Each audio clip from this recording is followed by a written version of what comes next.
You're listening to Civic Media.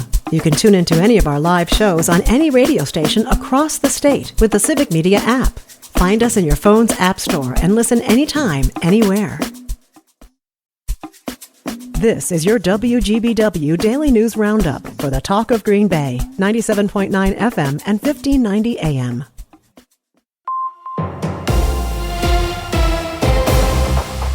From the 97.9 WGBW Newsroom, I'm Connie Fellman with this local news update. Will Green Bay students need to go through a metal detector to enter the classroom soon? That's one option on the table for a public discussion tonight at Preble High School. Green Bay schools are already requiring clear or colorless backpacks after a gun and ammunition was found in a backpack at Preble last Tuesday. The safety roundtable discussion is open to the public and starts at 6 p.m. tonight at Preble High School.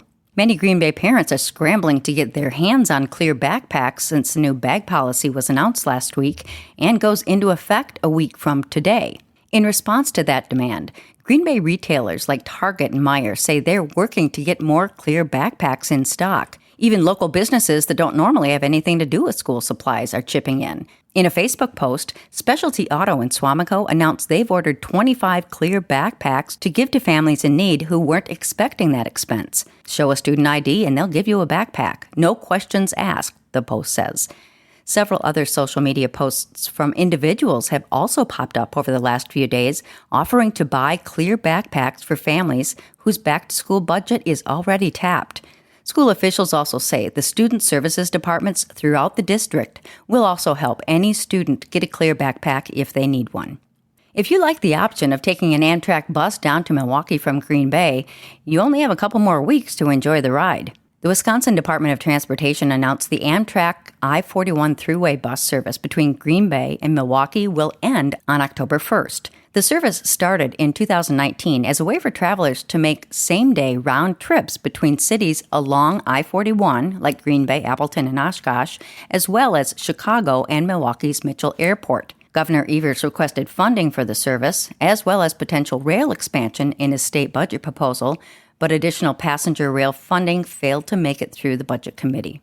Green Bay's downtown area is due for a major facelift in less than a year in the form of new housing and a new fire station. The city's redevelopment authority approved several key agreements and millions of dollars of support toward the construction project last week.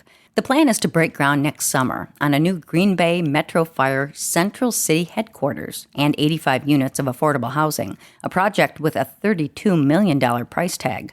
City leaders say the public-private partnership with General Capital will help address downtown Green Bay's need for housing and public safety. The plan is to develop the former Badger sheet metal site at 420 South Broadway into a new Central City fire station and 5-story apartment building to be called Fire Station Apartments. Demolition of many aging industrial buildings on the property started last July. The latest approvals are a big step toward the goal of construction starting in June of 2026. A Democratic lawmaker from Green Bay is renewing calls to keep veterans' housing programs open before they shut down at the end of the month. His Republican counterparts argue the governor already has the money to keep the sites open. The Veterans Housing and Recovery Program operates sites in Green Bay and Chippewa Falls.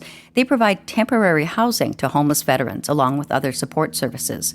Governor Evers proposed giving the program nearly $2 million in the budget cycle earlier this summer. After that didn't make it through the Republican-led Budget Committee, Evers announced the two sites would shut down because of funding shortfalls. Republican lawmakers say the closures don't need to happen. GOP lawmakers urged Evers to reverse the closure this month in a letter obtained by Fox 11. Representative Ahmad Rivera Wagner represents Green Bay. He is urging lawmakers to change their mind on funding the programs so they stay open. Late last week, he introduced an amendment to do just that, as lawmakers were considering a separate bill. He says his last-ditch attempt wasn't political theater. Frankly, it's an act of desperation, because it's our last session before these close in my area.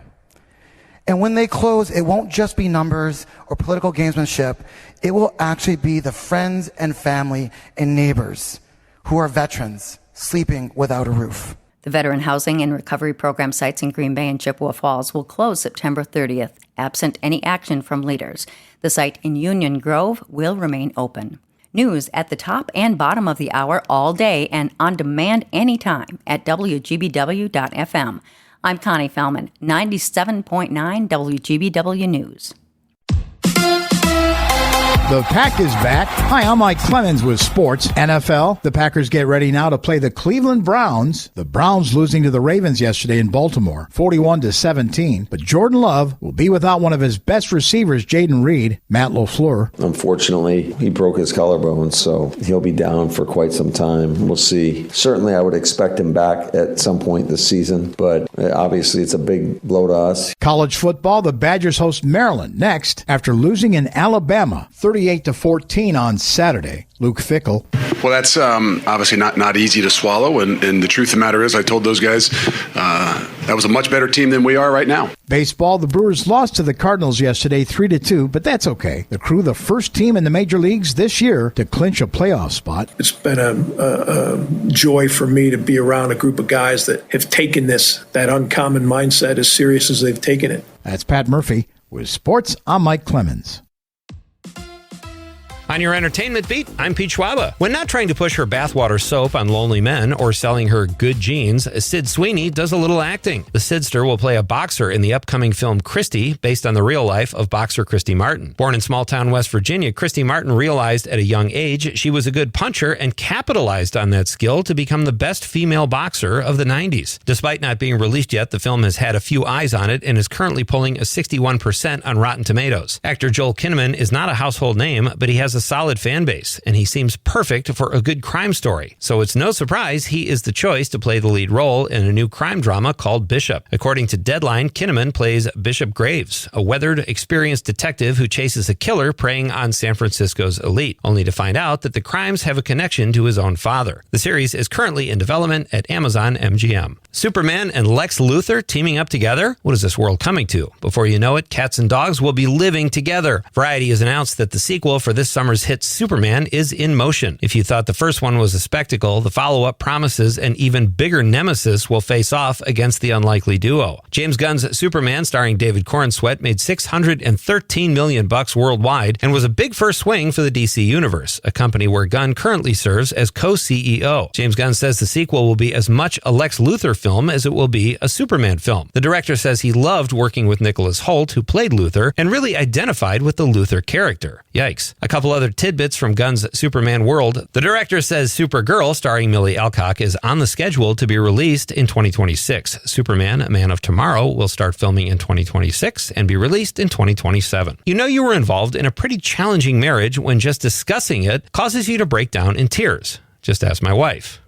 Thanks, I'm here all week. Such is the case for Denise Richards, who was married to Charlie Sheen. In the new documentary, AKA Charlie Sheen, Richards pulls no punches when she is on camera discussing her tumultuous time with Sheen. She says their marriage went south after the success of 2.5 Men, claiming that the pressure really got to her then husband. Richards says she would bring up Charlie's substance abuse to members of his team and specifically his sponsor, but to protect him, his posse would blame her hormones or claim she had postpartum depression. Richards says she kept it together for the sake of their daughters, but says if she wasn't a very strong person, she would have gone down a very dark road. Given all the recent information regarding Sheen's new doc and book, I can't imagine a darker road for anyone than being married to Charlie Sheen. For more showbiz fun, tune into Nightlight with me, Pete Schwaba, weeknights from 6 to 8 p.m. on the Civic Media Radio Network.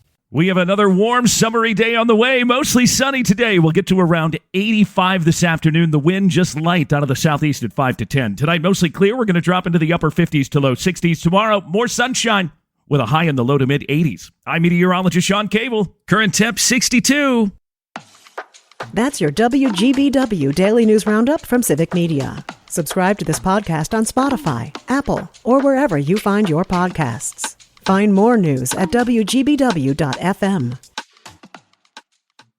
The national news cycle never stops, but it can be hard to find news about your local community. Civic Media is dedicated to providing quality local and state news coverage across Wisconsin. With the Civic Media app, you can get notifications about local stories that matter to you and your community. Find the free Civic Media app in your phone's app store and choose notifications from the menu to tell us what kind of news you want to hear about.